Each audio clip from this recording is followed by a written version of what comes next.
Hi, everybody. Welcome to the Young Turks. I'm Jimmy Dore. And Wes Clark Jr. And we're sitting in for Cenk today, who's busy on a top secret assignment. He's having lunch with Phil Griffin, and he's going to become an insider. So it's just going to be us from now on. Who's Phil Griffin?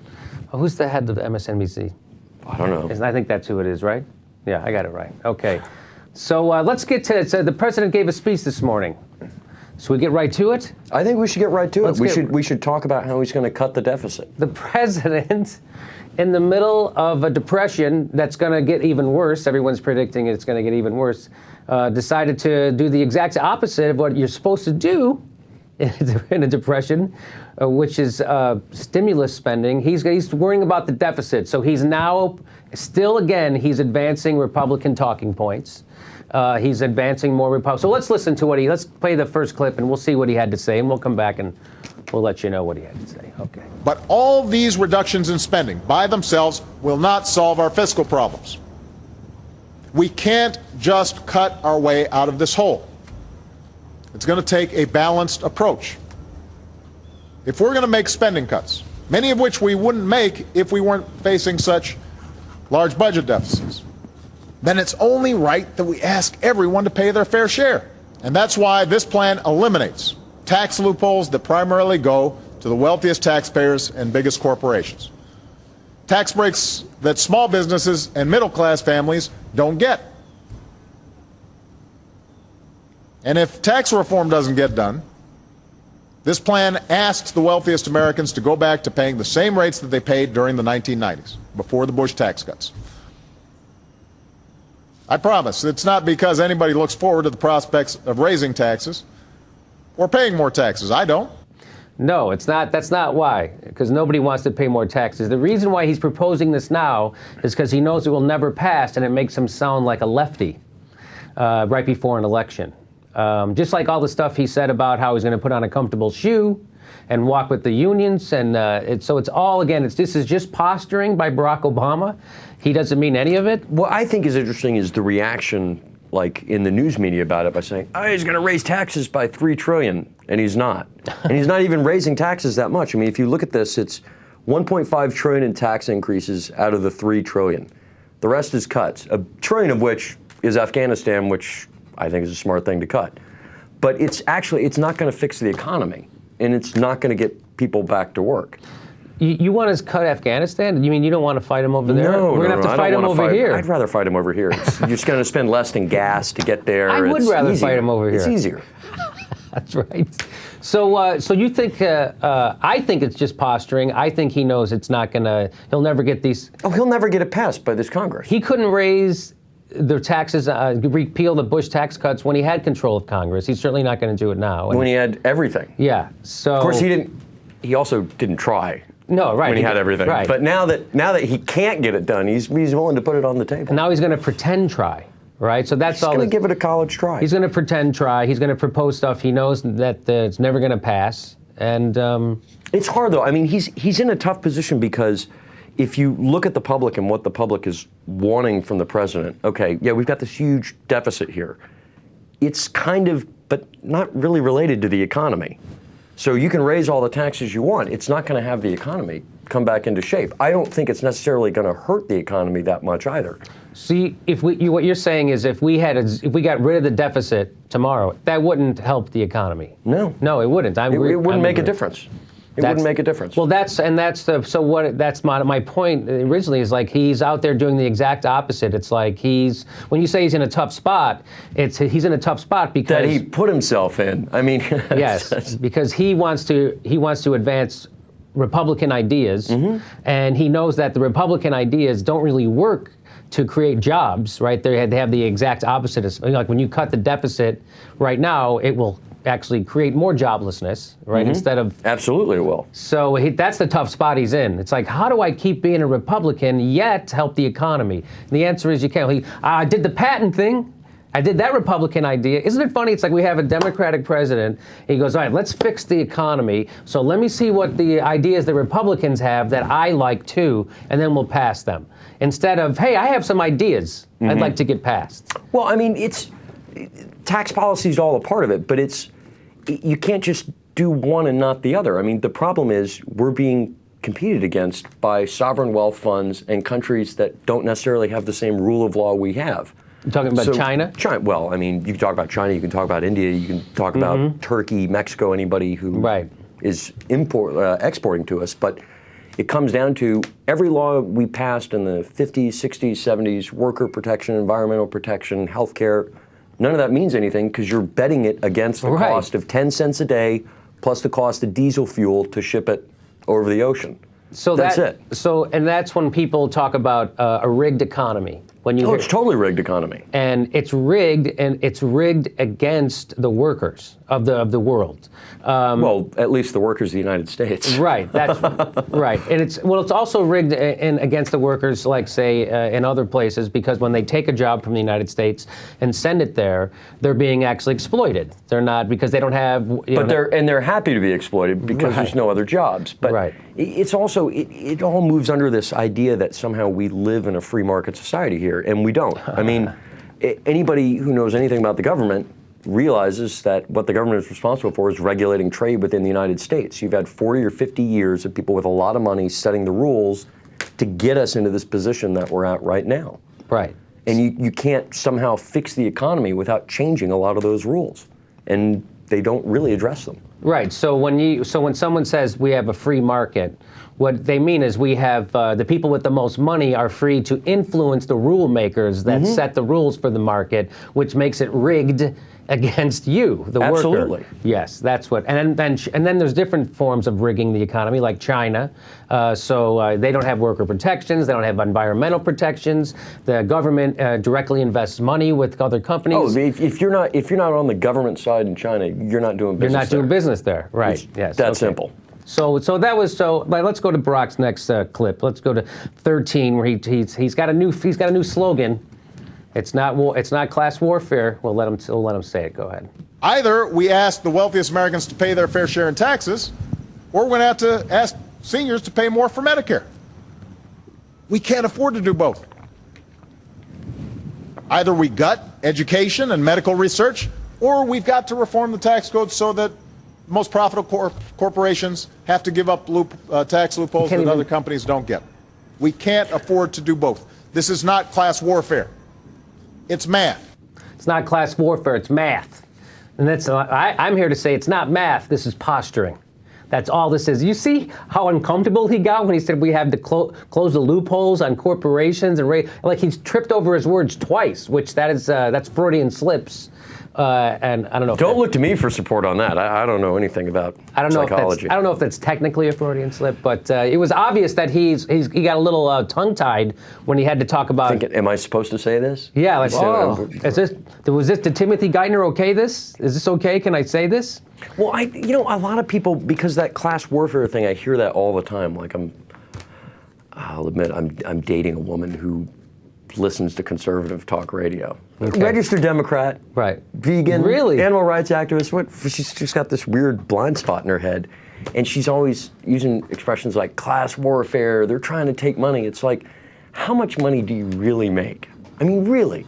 Are you making $1 million a year? She's not making $1 million. Not even close. And what they don't understand is just how much money is out there. So, and the size of it. I mean, it's like I got in this big argument last weekend with her about the supermarket strike. Oh, okay. Okay, so she's like, well, it's not fair. The unions are doing that. Blah. The unions are taking money. It's like, okay, look at who owns the supermarket. All right, the guy's worth billions of dollars. Do you know how he got those billions of dollars? Because he's not paying his people enough money. Right. That's how he did it. And it's okay. Your job. How would you feel if you're doing the same job you do today? And your boss comes in and they go, yeah, I'm going to cut your pay in half, and let's take 30% out of your health care. Why? Because I want more money. I mean, they don't ever say that. It's for the needs of the company or something else, but that's what it is. So, yeah, we might run the risk of shifting topics here, but that does speak to the point of, so there was going to be in the Southland of California, there was going to be a grocery strike, which got averted this morning. And it was because they wanted them to start paying more money into their health plan, right? Which was $1,200 more a year per employee. That's a lot of money, Which is a lot of money, right? And the reason why they pushed, it wasn't because their food store chain was losing money. money. They were actually, their profits have been increasing. And they came back and they wanted to take it out. Well, that's just because of the environment that we're in right now, right? That's the rigged economy environment where the corporations own all. Oh, it's totally rigged. And then it's like, well, why are they striking? Okay, because what happens is Right. the corporation signs a contract with the union. They never do like, oh, yeah, we're going to sign a 10-year contract. No, the corporation signs like 1- and 2-year contracts, so they have to keep bringing you back to the mat. Right. And then when you come back, it's like, oh, they're denying everybody food by striking, for just a little bit of money. But all that money adds up and it goes into the pocket of the guy running the company. Let's go. That's where it goes. And here, you know what? Let's go ahead and since we're talking about it, let's go ahead and play clip number 1. They went down to the local ABC news station, went down to the major food chain here in Southern California is called Ralph's, which is a funny name for a food store, right?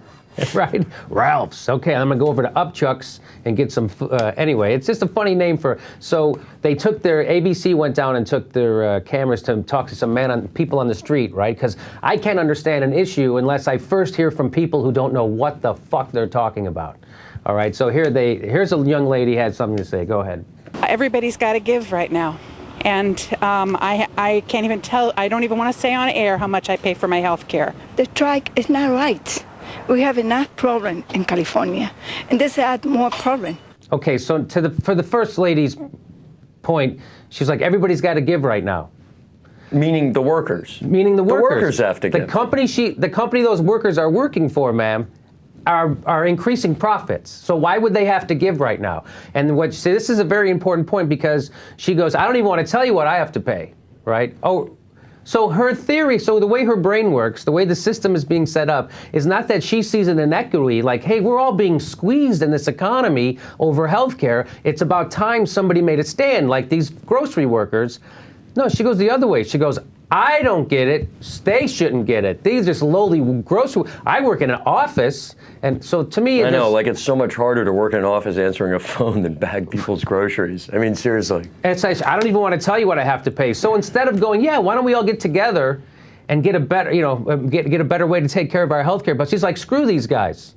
No, they're all like that. But what they don't, and they think, oh, the economy's suffering. How can these workers demand more? Because the people they're working for are making that much more money. It's in a level like they don't even comprehend it. I mean, you can easily find out. Go look at what the sales returns are for corporations that cater to the wealthy. Go look, see how Barney's New York is doing, and Nordstrom's, and all of these companies are off the charts right now because the wealthy have a lot more money. So and you know what they're not buying? American goods and products. Right. And unionization of workers and strikes was the one way, almost the only way, for workers to be able to share in the profits of capitalism. That's one of the safeguards. It's like, oh, but capitalism usually leads to, the reason why people are against capitalism, because it leads to great income and disparity, concentration of power. It happened before, and then Teddy Roosevelt came along and fixed that. So that's why so we have these things to kind of safeguard against them. One of them is the right for workers to organize, right? Unions. So that helps working people take part in profits. Well, when we get rid of those things, we now have what we have, right? So we have worker fighting against worker. And the woman says, well, everybody has to give right now. Do you know once you give into your medical costs aren't going to come back down? It's not like, yeah, we're going to screw you for a couple years, but then people are healthier right now. Hey, we're out of the woodwork. Hey, let's lower the cost. It doesn't work that way. And actually, if you want to look at the most productive economy in the world, one we set up with our laws, with great, liberal thinking, is Germany. Post-war Germany was set up as a way farther left-wing market than the United States, and they're doing really well. And it's not just because they're German. And they have the strongest economy right now in Europe. Yeah, and they have for years. Right, and pretty close to the socialist economy, right? I mean, there's a lot of... It's close. You pay a lot in taxes. I've worked with a couple European companies before, and their level of skilled labor is off the charts compared to ours. Really? In our country, if you're going to work construction or something else, if you've got experience, great. Otherwise, like you come out here. This is how you use, the torque wrench or whatever, and they're not trained to do the specific jobs they're doing. And so when you get Europeans to do the skilled labor, they generally do a better job faster because they've been trained to do it. Okay. All right. Well, that's good. So, and and they basically don't treat, people who aren't just in the wealthy top 10% of the country like garbage. And there's very strong worker protections over there. Even how when Reagan I knew a guy who was a trucker over there, and they have a certain amount of hours they can drive, all that stuff. Well, over here Reagan got. Do you know what's going through the heads of the 2% of the listeners here who are not liberal? Look at all the trouble Europe's in right now, and it's in that because of those policies and blah, blah, blah. Not Germany. Not Germany. Greece is in trouble because it's filled with Greeks, man. That's the main reason, because they haven't been paying their taxes. They've been lying on stuff. And Goldman Sachs came over and did a number on them. Goldman Sachs did a number on them. Right. And the whole problem is that there's no problem for Greece. They'll just default on the loan. That's not a problem. The problem is for the banks and the rest of the European Union. They can't afford to have them. But even on the banks and on everything else, think about it this way. Okay, you have Greece. And let's see, here's this big pot of money that people are putting into Greece right here. Okay. And these are the wealthiest people in the world, okay? Because that's who's loaning the money. Hey, Greece, here, we'll do it at like 2%. Oh, you're having trouble? Now you got to pay 6%. Yes. And they just keep raising it on them to put more money in the pockets of the wealthiest people in the world, going, Greece is screwing us out of our cash. So we got to charge them even more now. I mean, it's obscene. You don't have any money? We're going to charge you a little bit more. I mean, I understand the risk and reward ratio, but at the same time, there's something fundamentally wrong with the wealthy getting even wealthier the poorer a country gets. There's no risk involved with the bank. That's the whole deal, right? The only risk is if they default and they won't allow them to. Yeah, and the bank's getting its money for free from the government, basically. So there's no haircut. Okay, so let's go to clip number 14. Where this is a little bit more of Barack Obama this morning. Let's go ahead and listen to him. I will not support any plan that puts all the burden for closing our deficit on ordinary Americans. And I will veto any bill that changes benefits for those who rely on Medicare but does not raise serious revenues by asking the wealthiest Americans or biggest corporations to pay their fair share. Oh, Barack, you sound so dreamy. You sound just like the guy, remember, from 2008 when you were, it's so nice to hear you say all those things I want you to say again, but I know you're full of shit and you don't really mean them. And just like I will not sign a health care bill that does not include a public option. I remember that. He said that? I think he said that. Did he really? I think, of course he said that. I have that clip on my computer. Yeah. Yes, he said that. I will not sign a healthcare bill that does not include a public option. If somebody's trying to take away your right to collective bargain, I'm going to put a soft shoe and get on a plane and go somewhere else because I ain't going to Madison. I am not going to be anywhere near Madison, Wisconsin when workers are actually uniting. I'm going to be somewhere else. And then that's what this is. This is more of that. So you're saying the president's not telling the truth? No, the president is not telling the truth. The president is full of it. He's posturing. He's a politician. He doesn't mean what he's saying. He's the opposite. I say vote Republican. That's what I say. I can't go that far. You're dating a Republican. Yeah, but I'm gonna turn her by the power of the penis. I'm gonna turn her over to a liberal. She'll come around. Okay, all right. I hope. I've heard the power of the vagina is much stronger than the power of the penis. That's all I don't think so. Keep that in mind. All right. Well, listen, we're at the 20-minute mark. So we take a break? Yeah. All right. We'll take it back. I'm Jimmy Dore. This is Wes Clark Jr. We'll be right back on the Young Turks. Welcome back to the Young Turks. I'm Anna Kasparian. He is J.R. Jackson. We are the cast of TYT University. We are completely bypassing the second hour of the show today to give you college-related news stories today. We're going to act like it's Tuesday.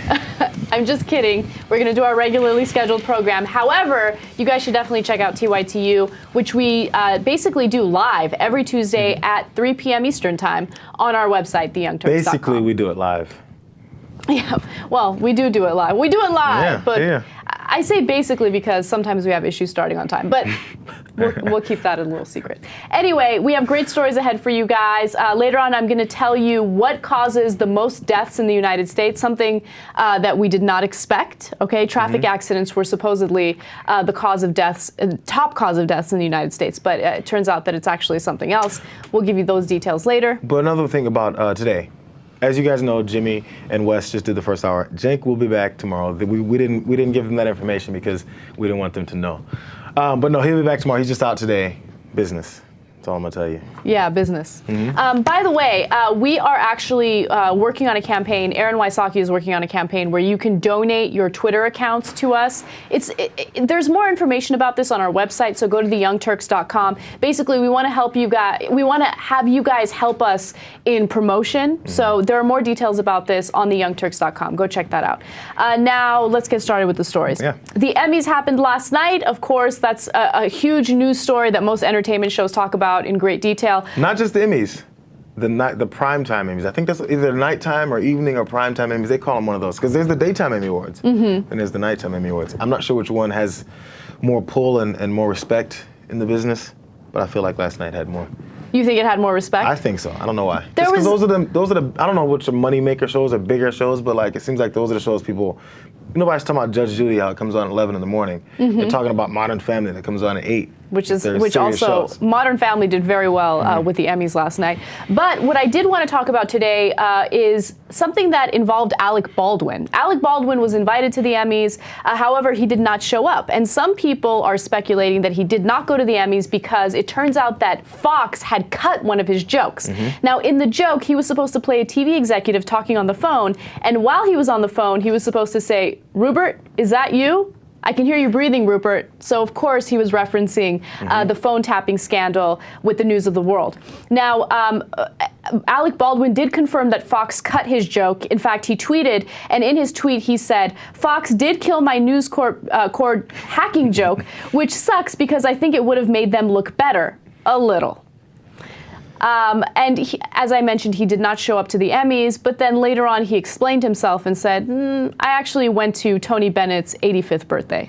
Well, and then so Fox, of course, who, as you said, the channel the Emmys were on, they said their reasoning was they thought this is a very serious situation, so they want to make sure that it's not seen in a joking light or no one making fun of it, when we all know in reality what the real problem was with it. And then so when you put yourself out there like this, everyone already you know what kind of reputation you have if you're Fox, and the first thought is we have to cover this up, we have to cut these things out, we have to censor whatever anybody else is going to say about us. Especially everyone knows Alec Baldwin is a liberal, right? So they have to do all these situations to cut down what's going on when really you have an audience that's coming from every aspect of life.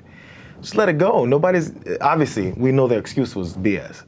But all it does is bring more attention to yourself. Actually, this thing was going into the past. It was really getting not swept under the rug, but you kind of began to forget about it. Of course. I mean, people have such short attention spans. You know, no one was really thinking about News of the World. No one was thinking about the hacking scandal. And maybe that was something that Fox wanted to continue. They wanted to make sure that people continue to forget about it and stop referencing it. So I understand why Fox would want to do this, but I think Alec Baldwin hit the nail on the head when he said this would have made them look better. Because being able to laugh at yourself and admit to something that you did that was wrong, I mean, this is a local Fox News, this isn't Fox News, you know, this is Fox, you know, Channel 11 here in Los Angeles. It's obviously it differs from city to city, but you know, it's not like everyone that works for Fox is guilty of this. Being able to laugh at it and say like, yeah, Fox News Corps did something wrong. Let's laugh at it and fix our mistakes. I think that makes you look better than to just sweep everything under the rug and pretend like it never happened. The thoughts that people would have that it's systematic, it now kind of makes them fully believe that it's systematic. Exactly. It looks like it. Absolutely. And then, of course, Alec Baldwin took the opportunity to call that out. And I love that. I'm glad that he did that. And I'm glad that he confirmed it through Twitter. By the way, I love how everyone confirms everything on Twitter. That's like now the official forum for official statements. If you can't get the interview with someone, go to their Twitter page. That's what I saw on ESPN. Generally, they'll say, "Oh, and in response to this, when Serena Williams lost her shit at the U.S. Open," and she responded on Twitter. It's like, man, that's the interview now. I don't know how I feel about that. I don't particularly like it, but it is an interesting way for people, or a useful tool, not a weapon, but a tool, for people to get their voices out there. So people who aren't necessarily celebrities. Yeah. All right, the Foo Fighters put together a counter-protest. They were counter-protesting the Westboro Baptist Church. It turns out that they were set to do a concert in Kansas City, Missouri, and prior to their concert, they did a special show for the Westboro Baptist Church, which was there protesting their concert, okay? So I love this. We have a little snippet of a video that shows you the Foo Fighters performing. The audience is loving it. The Westboro Baptist Church is upset at it. It's great. Let's watch.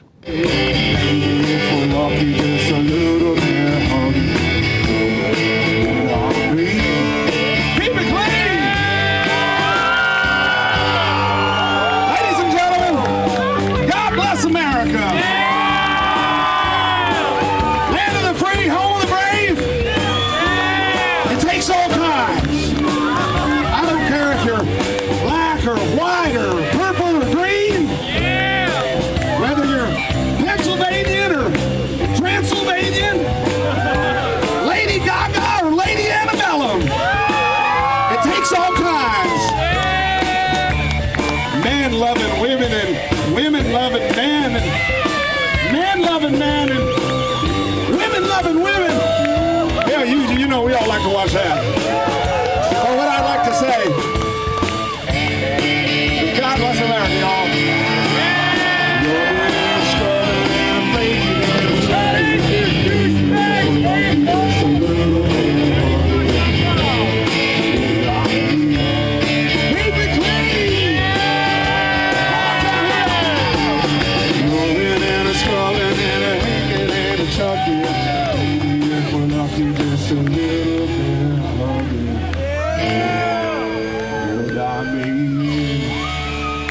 Keep it clean. Thank you very much, y'all. Thank you. I love that. I love fighting hate with comedy, with something that you're skilled in, something that you're good at. You know, I love that they're making light of the ridiculousness of Westboro Baptist Church. Well, yeah, I mean, you got to use your influence for what you can. I mean, obviously they have huge popularity, and the whole point of them showing up. When I read this, I'm not familiar with the song. I don't know if it was one particular song that they're going after. If they're just looking for attention like they usually do, Westboro Baptist Church, I mean, or you know, because as they said, the particular song that they played up there that we showed the clip from, apparently had some faux nudity, and they went through a lot of things that of course the church would probably protest against while they do actually despicable things on the side. So I mean, from that aspect, I mean, how do you dislike that? How do you hate that? It brings more attention, positive attention to what they want, rather than the negative side of what you have. Instead of just yelling back or getting mad at someone else and just causing this big divide, which is of course what the church wanted. Right. You get a positive reaction out of it. Absolutely. You get positive press, which is what they're getting right now. It makes people respect you more as a band, and it's a great way to do a counter protest that makes the other side look like absolute clowns. I mean, they didn't need help in looking like clowns. They already were clowns. But you see what I'm saying? Like, it's making them look even worse to have the Foo Fighters do a counter protest in this way, in this nature. So I love it. I think it's great. And by the way, this song, Keep It Clean, they created like a spoof music video to it, and they dressed up in the same fashion with like the beards and like the funny getup. I wouldn't. The thing is, would you really know that was them? I wouldn't. I wouldn't have known either, but. How do we know that was them? Because in the beginning of the video, you see them getting dressed in that getup. By the way, some lyrics from the song, I found it interesting. They say, driving all night, got a hankering for something. Think I'm in the mood for some hot man muffins. Sounds good, so fine, yes indeed. Glad you read that quote, because I wasn't going to read it. I love the Foo Fighters. I know how the soundboard works. I'm not getting on it. All right, now on to more serious stories. Drug deaths in the United States now outnumber traffic-related accidents and deaths. It turns out that the drug war is working. I see where you're going with this, Casparian. You do see where I'm going with this. Now, here's the fascinating aspect of this story. You would think, oh, drug overdose must be heroin, or it must be cocaine, must be something serious. But it turns out that what is fueling this is actually prescription drug abuse, something that is rarely talked about in the United States, something that I think is really brushed under the rug. You have pharmaceutical companies basically selling these drugs to doctors. Doctors are encouraged to keep prescribing these drugs, which are lethal in so many cases, because if you double dose, there was one case of an elderly woman who double dosed on accident on her pain medication, and she died as a result. Okay, so I want to give you a couple numbers before we start discussing this story. So the Centers for Disease Control and Prevention wanted to compare statistics from 2009, and they looked at traffic-related deaths in the United States, and they looked at drug-related deaths in the United States. Turns out that traffic-related deaths in the U.S. in 2009 were about 36,284. However, drug-related deaths in 2009 were 37,487. Okay, so obviously you see that there are more drug-related deaths than traffic-related deaths. And that's the first year where it exceeded it. This is the first year that it has exceeded traffic-related traffic-related deaths. So my first thought when I deaths. heard this, of course you're thinking, well, I mean, this could be the next excuse. By the way, I don't know, you and Cenk talk about it all the time. When I hear drug in a story, it's, okay, how's that war on drugs treating you? And it's time to legalize it, which I agree with. But so that my first thought was, okay, there's now, there's seatbelt laws that they enforce heavily. Yes. There's child safety seat laws. There's all these different things you have to do to ensure things. And cars are just made with safety requirements to make sure people don't die in car accidents as much as they did anymore. But so that's the excuse that you're going to get from people. Because like I said, I don't think there's no time soon where this whole drug war is going to end. We're gonna just have another way of destroying ourselves through that avenue. So that's the argument that's going to be given is, oh, well, there's all these safety things with cars. That's why those numbers are lower than it is now.